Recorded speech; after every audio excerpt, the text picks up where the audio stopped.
सिम्मी, तुम्हारी ताकत की दवाइयां मैंने टेबल पर रख दी हैं, टाइम पर ले लेना। मैं बस स्टैंड जा रहा हूँ। सरोज दीदी बस स्टैंड पर खड़ी मेरा इंतजार कर रही होंगी। और तुम्हें तो पता ही है, सरोज दीदी ने गांव की तरह पूरे शहर को सिर पर उठा लिया होगा। हाँ तुम रख दो, मैं ले लूंगी। तुम जाओ अपनी दीदी को लेने, नहीं तो वो मुझे ही आकर ताने सुनाएंगी कि मैंने देर कर दी होगी, तभी तुम समय पर नहीं गए। अभी नीता आती होगी, तुम्हारी दीदी से पूछकर उनकी पसंद का उससे खाना भी बनवाना है। ठीक है, मैं दीदी को ले आता हूँ। निखिल की बड़ी बहन सरोज गांव में रहती थी और निखिल अपनी पत्नी सिम्मी के साथ शहर में रहता था। निखिल की बड़ी बहन निखिल से उम्र में काफी बड़ी थी। निखिल और सरोज की उम्र में काफी फर्क था। बचपन में ही माता पिता के गुजर जाने के बाद निखिल को उसकी बहन सरोज ने ही पाल पोस कर बड़ा किया था। निखिल शहर में नौकरी करता था और 2 साल पहले ही निखिल की शादी सिम्मी से हुई थी। सिम्मी गर्भवती थी और उसका 6ठा महीना चल रहा था। इसीलिए निखिल ने अपनी बहन सरोज को अपने पास शहर बुला लिया ताकि सिम्मी को थोड़ा सहारा मिले। निखिल बस स्टैंड पर पहुंचता है। उधर सरोज की बस पहले ही आ चुकी थी। क्या भैया, ये कैसे दूध की चाय बनाई है? ऐसा लग रहा है चीनी पत्ती और पानी उबाल कर दे दिया। अरे असली दूध तो हमारे गांव में मिलता है। कितने पैसे हुए चाय के? 15 रुपए। क्या 15 रुपए? ये पानी जैसी चाय 15 रुपए की? इसके तो मैं 2 रुपए भी ना दूं। सरोज दीदी, आप यहाँ चाय की दुकान पर हो? मैंने आपको पूरे बस स्टैंड पर ढूंढ लिया। चलो, गाड़ी मैंने आगे खड़ी की हुई है। पर इस चाय वाले का क्या करूं? 15 रुपए मांग रहा है पानी जैसी चाय के। अब ये लो भैया। चलो दीदी, मेरी गाड़ी आगे खड़ी है, वहाँ जाम लग जाएगा। बताओ, 15 रुपए पकड़ा दिए बेकार सी चाय के। निखिल और सरोज घर आ जाते हैं। सिम्मी फ्रूट सलाद खाने ही बैठी थी कि सरोज घर के दरवाजे से ही उसे टोक देती है। सिम्मी, रुको। ये तुम क्या कर रही हो? पता है गर्भवती स्त्री को पपीता नहीं देते हैं, और वो भी तब जब 6ठा महीना चल रहा है। कोई जरूरत नहीं है पपीता खाने की। नमस्ते दीदी, पपीता तो फ्रूट्स में आता है ना? वो तुम्हारी बात ठीक है, पर पपीते की तासीर गर्म होती है, बहुत गर्म। इसीलिए गर्भावस्था के समय पपीते का सेवन ठीक नहीं है। हाँ, बाकी फल तुम खाओ, कोई परहेज नहीं। देखा सिम्मी, तभी मैंने ऐसे समय में दीदी को बुला लिया ताकि तुम्हारी अच्छे से देखभाल हो सके। देखभाल की जगह टोका टाकी ज्यादा करेंगी, इतना मुझे पता है। पता नहीं आगे और क्या क्या मना करेंगी। नीता आ गई है। दीदी आप बता दो आपकी पसंद का क्या बनवाना है। ये क्यों बनाएगी? तुम क्यों नहीं बना रही हो? दीदी, हमारी काम वाली खाना बनाती है, हमने खाना बनाने के लिए ही इसे रखा है। ठीक है, अब क्या ही बोलूं, पर बहुत साफ सुथरा और अच्छा बनाना, शुद्ध देसी घी का। मैं देसी घी का बना ही खाना खाती हूँ। पर दीदी, मैं तो ऑलिव ऑयल यूज करती हूँ। क्या ऑलिव ऑयल? तुम्हें तो गर्भावस्था में देसी घी खाना चाहिए। आगे 9वें महीने में मैं तुम्हें देसी घी से बनी चीजें खिलाऊंगी, इसके अलावा कोई तेल घी नहीं खाओगी। अब क्या करूं, ये तो मुझे जबरदस्ती देसी घी खिलाकर मोटा कर देंगी। पता नहीं निखिल ने इनको क्यों बुला लिया। अपने गांव के देहाती नुस्खे यहाँ भी ले आई हैं। सिम्मी को उन सब चीजों को खाने की आदत नहीं थी जो सरोज उसे ऐसे समय में खाने के लिए कहती थी। 7वें महीने में सरोज सिम्मी की गोद भराई की रस्म रखती है। ओह नो निखिल, ये सब करना जरूरी है क्या? इतनी भारी साड़ी पहना रखी है मुझे कि मेरे से चला तक नहीं जा रहा है। ऊपर से इतने सारे तेल घी वाले पकवान, और इतने मेहमानों के जाने के बाद घर कितना फैल जाएगा। गुस्सा आ रहा है मुझे तो। मैं पहले ही इतनी थकी हुई रहती हूँ, ऊपर से ये फंक्शन। सिमी, थोड़ी देर की तो बात है। दीदी ने इतने प्यार से तुम्हारे लिए ये फंक्शन रखा है। चलो नीचे, मेहमान हमारा इंतजार कर रहे हैं। सरोज और बाकी के मेहमान सिम्मी को उपहार देते हैं और उसकी गोद भराई की रस्म होती है। सिम्मी बेमन से इस फंक्शन को अटेंड कर रही थी। उसे सरोज का साथ में रहना बिल्कुल भी अच्छा नहीं लगता था। वो तो यही चाहती थी कि कब सरोज गांव जाए और उसे कोई टोका टाकी करने वाला ना हो। कुछ समय बाद सिम्मी को 9वां महीना लग जाता है। अब सरोज ने सिम्मी पर और ध्यान देना शुरू कर दिया था। सरोज दीदी, आपके आ जाने से मुझे बहुत सहारा मिला है, नहीं तो मैं सिम्मी को लेकर बहुत परेशान रहता था। पर अब मुझे पता है मेरे पीछे आप सिम्मी के साथ हो, तो मुझे कोई डर नहीं। कितनी अच्छाइयां हो रही हैं अपनी बहन की। यहाँ मेरा दिमाग खराब करके रख दिया है इन्होंने। निखिल, मैंने तुझे कल कहा था कि थोड़ी देर सिम्मी को गली के नुक्कड़ तक टहला लाया कर। जा, इसे थोड़ी देर टहला लाया कर। दीदी, क्या ही लेकर जाऊं, सिमी तो सोने चली गई है। अच्छा हुआ मैं सोने का नाटक करके कमरे में आ गई, नहीं तो फिजूल में मुझे इस टाइम टहलने जाना पड़ता। सच में मुझे ऐसे टाइम में तो बिल्कुल मन नहीं करता कि मैं बिस्तर से भी उठूं। एक दिन निखिल को किसी जरूरी काम से बाहर जाना था, तो उसे रात में लौटने में देर हो जाती है। तभी पीछे से सिम्मी के दर्द उठ जाता है और वो दर्द से चीखने लगती है। तभी सरोज उसके पास दौड़ती हुई आती है। घबराओ नहीं सिम्मी, सब कुछ ठीक हो जाएगा बेटा, सब्र से काम लो और जैसा जैसा मैं कहती हूँ वैसे करना। नहीं नहीं बेटा, सांस को ऊपर नहीं खींचना, सांस को नीचे छोड़ो। सरोज दीदी, आप मुझे परेशान मत करो, मैं अब तक आपकी बहुत बातें मानती आई हूँ।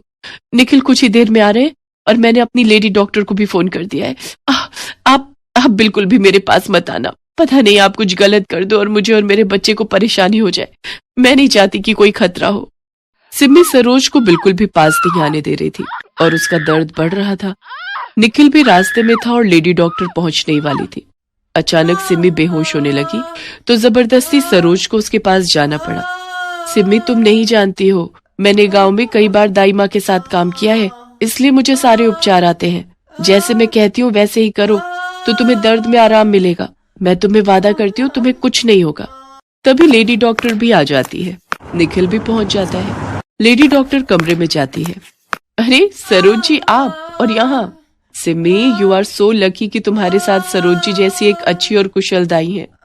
सरोज जी, हमारे पास समय बहुत कम है, हमारे पास हॉस्पिटल जाने का टाइम नहीं है, हमें इसी समय ये डिलीवरी करनी होगी, आप मेरी मदद कीजिए। वैसे मैंने हॉस्पिटल स्टाफ को फोन कर दिया है, स्टाफ की नर्स अभी पहुंच रही है। ठीक है डॉक्टर बिटिया, आप मुझे बता दीजिए कि मुझे क्या क्या करना है। सिम्मी सब कुछ देख रही थी, उसे हल्का हल्का होश था। कुछ देर बाद सिम्मी एक प्यारे से बेटे को जन्म देती है। सिम्मी अपने किए पर बहुत शर्मिंदा थी। सिम्मी, गांव में कैंप लगा था तो मैं ड्यूटी पर थी, वहाँ सरोज जी मेरे पास हमेशा मदद के लिए रहती थी। She is very talented. सचमुच मैं कितना लकी हूँ जो मुझे सरोज दीदी जैसी बहन मिली। आप ठीक कह रही हो, मैं भी बहुत खुशनसीब हूँ जो सरोज दीदी मेरी बड़ी ननद, मेरी बड़ी बहन मेरे साथ है। अरे अब बस भी करो, तुम दोनों क्या मुझे रुला दोगे? लाओ लाओ मेरे भतीजे को मेरी गोदी में दो। बेटे के पैदा होने की खबर सुनकर सरोज का पति और बच्चे भी शहर आ जाते हैं। सिम्मी अब सरोज की बातों को बहुत प्यार से सुनती भी थी और मानती भी थी। कुछ समय बाद सरोज खुशी खुशी गांव वापस लौट जाती है।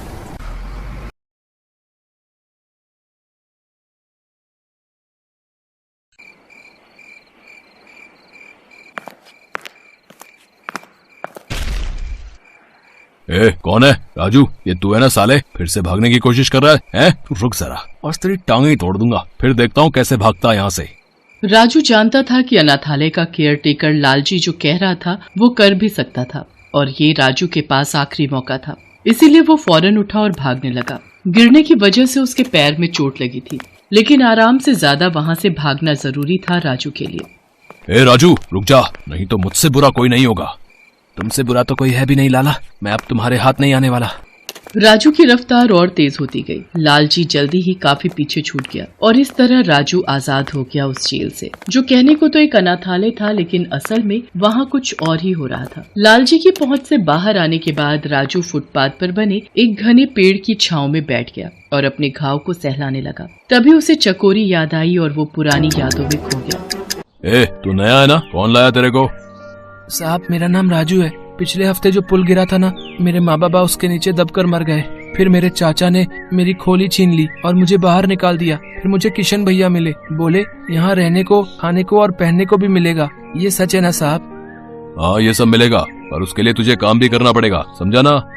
हाँ साहब, मैं करूँगा ना, आप जो काम बोलोगे मैं सारा काम करूँगा। ए चकोरी, ले जा इसे और समझा दे सारा काम। चकोरी एक पैर से अपाहिज थी और उम्र में राजू से कुछ ही बड़ी रही होगी, लेकिन उस अनाथालय में वो पहले से थी, इसलिए वहाँ के बारे में सब कुछ जानती थी। राजू, तुम्हें यहाँ नहीं आना चाहिए था, ये जगह किसी नरक से कम नहीं है। हैं? ये क्या कह रही हो दीदी? किशन भैया तो कह रहे थे कि वो किशन और ये लालजी, ये मिलकर ही तो चलाते हैं इस जगह को। ये लोग तेरे और मेरे जैसे अनाथ बच्चों को यहाँ रख लेते हैं और फिर उनसे जानवरों की तरह काम करवाते हैं, और काम ना करो तो बहुत मारते भी हैं। ये देख मेरे पैर का क्या हाल किया इन लोगों ने। अगर ये बात है तो मैं जा रहा हूँ यहाँ से, अभी जा रहा हूँ। नहीं, अभी नहीं, रात को कोशिश करना, मैं जब इशारा करूँ तब। चकोरी राजू की मदद करती है, लेकिन कई बार कोशिश करने के बाद भी राजू उस अनाथालय से भाग नहीं पाता। कभी किशन तो कभी लालजी उसे पकड़ ही लेते थे और फिर उसे बहुत बुरी तरह मार पड़ती थी। चकोरी ने जो कुछ राजू से कहा वो बिल्कुल सच था। लालजी अनाथालय की आड़ में बच्चों से जी तोड़ मजदूरी करवा रहा था और उसके बदले न तो उन्हें पैसे देता था और न ही पेट भर खाने को। इतना ही नहीं, अनाथालय के नाम पर आने वाला चंदा भी वो बच्चों पर खर्च नहीं करता था। ये दाल है या पानी? भैया चावल थोड़े से और दे दो ना, मैं खाली चावल खाकर ही रह लूंगा। चुप कर, तेरा बाप रख के गया क्या? यहाँ दाल चावल है, जो मिला है चुपचाप खा ले। ज्यादा नखरे हैं तो ला, ये भी वापस कर। नहीं, रहने दो भैया, मैं जाता हूँ। राजू रो मत, ले तू मेरे चावल ले ले। तो फिर तुम क्या खाओगी दीदी? तुम्हें भी तो भूख लगी होगी। नहीं, मुझे भूख नहीं है, वो मैंने ना रसोई में ये चावल पकाते हुए चुपचाप थोड़े से खा लिए थे, मेरा पेट भरा हुआ है, ले तू खा ले। राजू जानता था कि चकोरी झूठ बोल रही है, लेकिन फिर भी उसने चकोरी का दिल रखने के लिए उसकी प्लेट से थोड़े से चावल ले लिए। राजू और चकोरी दोनों ही अनाथ थे, लेकिन यहाँ वो दोनों एक दूसरे का सहारा बन गए थे और भाई बहन भी। राजू अच्छा मौका है, लालजी सो रहा है, जा अभी भाग जा। दीदी तुम भी चलो ना। नहीं राजू, मैं इतनी ऊंची दीवार नहीं फांद पाऊंगी, तू जा और सीधे पुलिस के पास जाना, फिर तू मुझे यहाँ से ले जाना मेरे भाई, तब तक मैं तेरा इंतजार करूंगी। अचानक एक गाड़ी के हॉर्न से राजू अपने ख्यालों से बाहर आ गया। दीदी मैं आ रहा हूँ तुम्हें लेने। सुबह हो चुकी थी। राजू सीधा पुलिस स्टेशन गया और वहाँ जाकर उसने लालजी के बारे में सब कुछ बता दिया। पुलिस इंस्पेक्टर अभिजीत ने फौरन एक्शन लिया और अपनी टीम के साथ उन्होंने बिना देर किए लालजी के अनाथालय पर छापा मार दिया। राजू भी उनके साथ ही था। सारे बच्चे एक एक करके अनाथालय से बाहर आ गए, लेकिन चकोरी वो उन बच्चों में थी ही नहीं। दीदी छोटू रुक, चकोरी दीदी कहाँ है? भैया कल जब आप यहाँ से भाग गए तो लालजी बहुत गुस्सा हो गया, उसे पता चल गया था कि चकोरी दीदी ने ही आपको भागने में मदद की थी, इसलिए उसने क्या किया उसने छोटू? भैया उसने चकोरी दीदी को बहुत मारा, इतना मारा कि चकोरी दीदी बेहोश हो गई। वो वहाँ रसोई में है। वो राजू बदहवास सा रसोई में पहुंचा, जहाँ खून से लथपथ चकोरी बेहोश पड़ी थी। दीदी उठो दीदी, मैं आ गया, तुम्हें लेने आ गया दीदी, चलो मेरे साथ, उठो ना दीदी। राजू अब चकोरी कभी नहीं उठेगी, ये हमेशा के लिए भगवान के पास जा चुकी है बेटा। उस दिन राजू इतना रोया जितना शायद अपने माँ बाप की मौत पर भी नहीं रोया था। चकोरी ने उसकी खातिर अपनी जान गंवा दी थी। ये बोझ राजू के नन्हे से दिल पर बहुत बड़ा था। इंस्पेक्टर अभिजीत ने लालजी और किशन को गिरफ्तार कर लिया था। उन्हें उनके किए की सजा अब कानून देने वाला था, लेकिन इस सब से भी राजू का घाव नहीं भरने वाला था। राजू चलो बेटा, हमारे साथ चलो। कहाँ जाना है मुझे? बेटा यहाँ के सारे बच्चों को एक नए अनाथालय में ले जाया जा रहा है। वो जगह यहाँ की जैसी बिल्कुल भी नहीं होगी, वहाँ तुम्हें बहुत प्यार से रखा जाएगा। नहीं, मुझे कहीं नहीं जाना, अनाथालय तो बिल्कुल भी नहीं। इतना कहकर राजू वहाँ से भाग गया। इंस्पेक्टर अभिजीत ने भी उसे रोकने की कोशिश नहीं की और बाकी के बच्चों को लेकर वो वहाँ से चले गए। अब राजू फिर से बिल्कुल अकेला था और उसे चकोरी की कही एक ही बात बार बार याद आ रही थी। दीदी जब हम यहाँ से आजाद हो जाएंगे तो क्या करेंगे, कहाँ रहेंगे, क्या खाएंगे? जो भी करेंगे यहाँ से बेहतर जिंदगी ही जिएंगे राजू। हम खूब मेहनत करेंगे और खूब सारे पैसे कमाएंगे और फिर जो चाहे वो कर सकेंगे।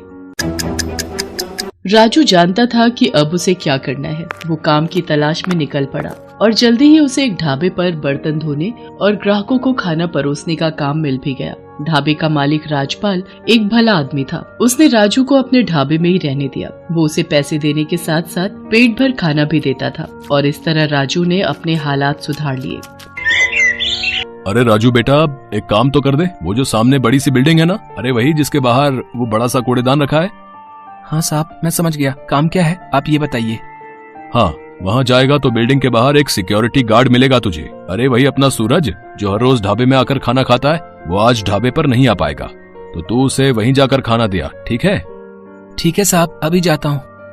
राजू अपने साथ खाना लेकर उस बिल्डिंग की तरफ चल देता है। वो सिक्योरिटी गार्ड को खाना देने के बाद वापस ढाबे की तरफ चल पड़ता है। तभी अचानक अरे ये कौन रो रहा है? ये आवाज तो शायद उस कूड़े में से आ रही है। राजू सही था, उस बड़े से कूड़ेदान से एक बच्चे के रोने की आवाज आ रही थी। आवाज बहुत ही धीमी थी, इसलिए आते जाते लोगों का ध्यान उस पर नहीं गया। लेकिन राजू ने जैसे ही उस आवाज को सुना तो वो बिना देर किए उस आवाज की तरफ गया और फटाफट कूड़ेदान से कूड़ा बाहर निकालने लगा। अरे ये तो वहाँ कूड़े के ढेर के बीच एक नवजात बच्ची थी जिसकी सांसें और आवाज किसी भी वक्त बंद होने वाली थी। राजू उस बच्ची को लेकर फौरन ढाबे के मालिक राजपाल के पास गया और उसे सब कुछ बताया। राजू चल बेटा, इसे फौरन अस्पताल लेकर जाना होगा। सही वक्त पर अस्पताल पहुंचने से उस बच्ची की जान बच गई। राजपाल ने अस्पताल की फीस भरी और फिर उस बच्ची के बारे में पुलिस को इत्तला कर दी। साहब, वो पुलिस वाले अंकल ने क्या कहा? इसके माँ बाप कब तक मिल जाएंगे? सच कहूँ राजू तो पुलिस के भरोसे बैठे रहना बेकार ही है। तू ही सोच, जिन जालिमों ने इस मासूम को कूड़े के ढेर में फेंक दिया, भला वो लोग अब क्यों अपनाएंगे इसे? मेरे भी पहले से 2 बच्चे हैं, तो मैं भी इसके लिए कुछ कर पाने की स्थिति में नहीं हूँ। फिलहाल मुझे लगता है इसे किसी अनाथ आश्रम को सौंप देना ही बेहतर रहेगा। राजपाल के मुंह से अनाथ आश्रम का नाम सुनते ही राजू सिहर उठा। उसे बीती सारी बातें याद आने लगी। वो काफी देर तक उस बच्ची को गोद में लिए उसे देखता रहा।